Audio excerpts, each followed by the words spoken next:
നിങ്ങളുടെ കുട്ടികൾ ഇങ്ങനെ കണ്ണ് തിരുമാറുണ്ടോ? ഇങ്ങനെയാവാം, ചിലപ്പോൾ ഇങ്ങനെയാവാം. അങ്ങനെ ഉണ്ടെങ്കിൽ ഈ വീഡിയോ ഒന്ന് കണ്ടു നോക്കണേ. ഹായ്, ഇത് ജിയോ ആണ് ലെൻസ് ഫിക്സ് ചെയ്യുന്നത്. ഇപ്പം കുട്ടികളൊക്കെ രാവിലെ എണീക്കുമ്പോൾ ഇങ്ങനെ റബ്ബ് ചെയ്യാറുണ്ട്, അല്ലെങ്കിൽ ഇങ്ങനെ റബ്ബ് ചെയ്യും. അങ്ങനെ റബ്ബ് ചെയ്യുന്നുണ്ടെങ്കിൽ ഒന്ന് ശ്രദ്ധിക്കണം. ചിലപ്പോൾ അലർജി കൊണ്ടായിരിക്കും, ചിലപ്പോൾ അവരുടെ മൊബൈലിന്റെ ഉപയോഗം അല്ല ലാപ്ടോപ്പ് അല്ല TV കൂടുതൽ മണിക്കൂർ ഉപയോഗിക്കുമ്പോൾ അവരുടെ കണ്ണിന്റെ ബ്ലിങ്കിങ് കുറയും.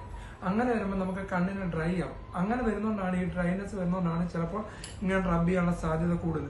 അത് കൊച്ചു കുട്ടികളായിക്കോട്ടെ, മുതിർന്ന ആൾക്കാരായിക്കോട്ടെ. അപ്പൊ അങ്ങനെ ചെയ്യുന്നവർക്ക് ചിലപ്പോഴൊക്കെ അസ്റ്റിഗ്മാറ്റിസം പവർ വരാനുള്ള സാധ്യത കൂടുതലാണ്.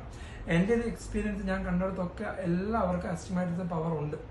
അപ്പൊ അങ്ങനെ റബ്ബ് ചെയ്യണം തോന്നുവാണെങ്കിൽ ഇങ്ങനെ ഒന്ന് റബ്ബ് ചെയ്യാൻ ശ്രമിക്കുക. അല്ലെങ്കിൽ ഇങ്ങനെ റബ്ബ് ചെയ്യുമ്പോൾ നമ്മുടെ കോർണിയയുടെ ഷേപ്പ് കോണിക്കലാവും. അപ്പൊ നമുക്ക് അസ്റ്റിഗ്മാറ്റിസം പവർ വരാനും ഇൻ ഫ്യൂച്ചറിൽ അത് കെറട്ടോകോണസ് ആയി മാറാനുള്ള സാധ്യത കൂടുതലാണ്. അപ്പം ഇതൊന്ന് ശ്രദ്ധിക്കുക. എന്തെങ്കിലും അലർജി ഉണ്ടെങ്കിൽ ഡോക്ടറെ കണ്ട് അതിനുള്ള മെഡിസിൻ, ഐ ഡ്രോപ്പ് എന്തെങ്കിലും മേടിച്ചൊഴിക്കുക. അപ്പം ഈ ഒരു ഇൻഫർമേഷൻ നിങ്ങൾക്ക് പ്രയോജനപ്പെടുമെന്ന് തോന്നുന്നു. Thank you.